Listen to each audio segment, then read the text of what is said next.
It's Sweet 16 week in March Madness, so we bring in our NESN betting expert, Sammy P, to break it all down. And we want to start with the Cinderella of New England. The Providence Friars in their first Sweet 16 in 25 years, but a tough matchup with Kansas. The Friars right now a 7-point underdog, Sammy. They've covered their first two games when they were favorites, but what do you see in this matchup with Kansas and Chicago for them?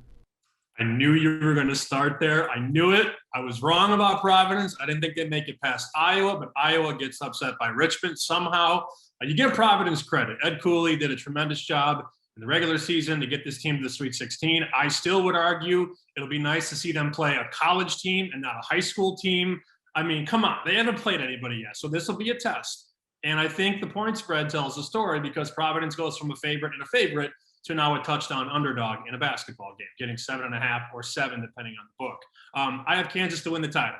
So I'm a little bit biased here. I'm pulling for them. But this number, given the way Providence has played, George, it seems a little high. Like, I don't want to lay 7 with Kansas. I don't know that I want to take 7 with Providence either. It's a very good number. And as you can imagine, as we get shorter in the field, these lines get tighter and tougher to beat. So this line makes a lot of sense. I know some guys that took plus 7.5.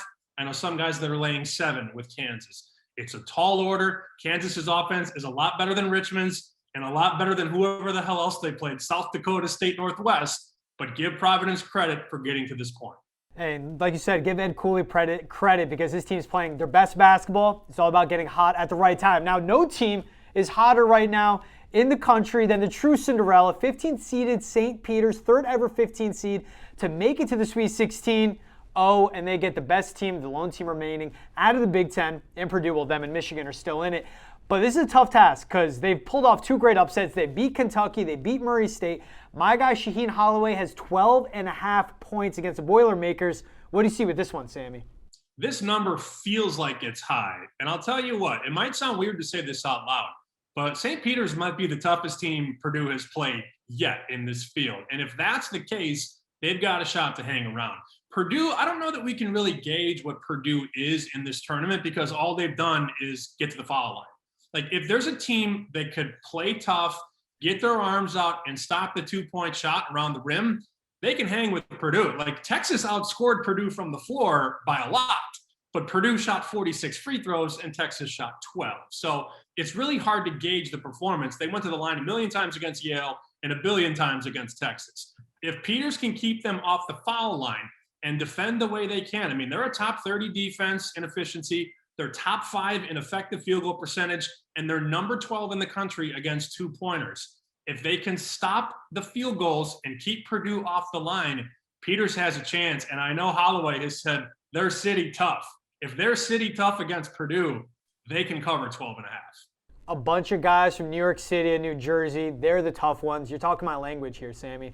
Now, how about Gonzaga? They were the favorites. They still are. They did not cover their opening 2 games of this tournament, sitting around 9.5 points on their next matchup in the Sweet 16. What are you feeling about the Zags? So this will all come down to how Gonzaga's guards plays against the pressure that Arkansas likes to apply. We know Musselman, they love to pressure the ball. Sometimes they go full court with that press. And Gonzaga last year had 2 lottery picks, Jalen Suggs and Corey Kispert. And oh, by the way, Joel Ayayi, who's playing overseas. This year, they're all young in the backcourt. We talk about Timmy, we talk about Holmgren, but the key to this game is how does Gonzaga handle pressure? And if they can handle the pressure, they can win this game by 20 points. I'm not going to go there. I think this is another really good number. If you wanted me to make a pick in this game, I'd look at the over. If you look around, you could find 155. If Gonzaga's making their shots, they're getting to 80. The question is, can Arkansas hang around in transition? I think this is a game that could be, George, 85 to 80, 80 to 75. You know, I think over. I'm more pulled toward the over than anything else. I think we'll have a lot of offense and a lot of transition defense that leads into offense. And this is coming from a guy that loves the unders in you, Sammy. And you mentioned Drew Timme, his big day against Memphis. 21 of his 25 points came in the second half, and Chet Holmgren playing great defense as well. So you touched on it a little bit. I asked you about the spread. You went with the over-under. What about this whole field? When you look at the complete Sweet 16, what do you love for this upcoming weekend? I want to say Houston, but I can't. There's something about Arizona, like the fact that they almost got killed and then they didn't. That's scary for me.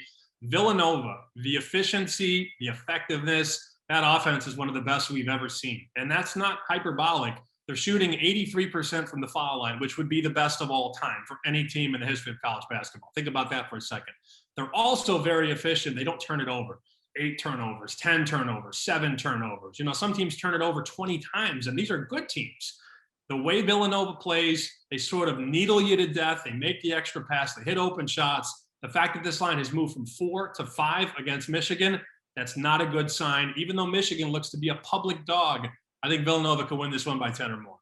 Jay Wright, man. Best coach in college basketball. I'll die on that hill. He's showing it again. Coach K's getting all the love, but give Jay Wright his flowers as well. One dude that always gets the love here at NESN, Sammy P. Appreciate you joining me, my friend.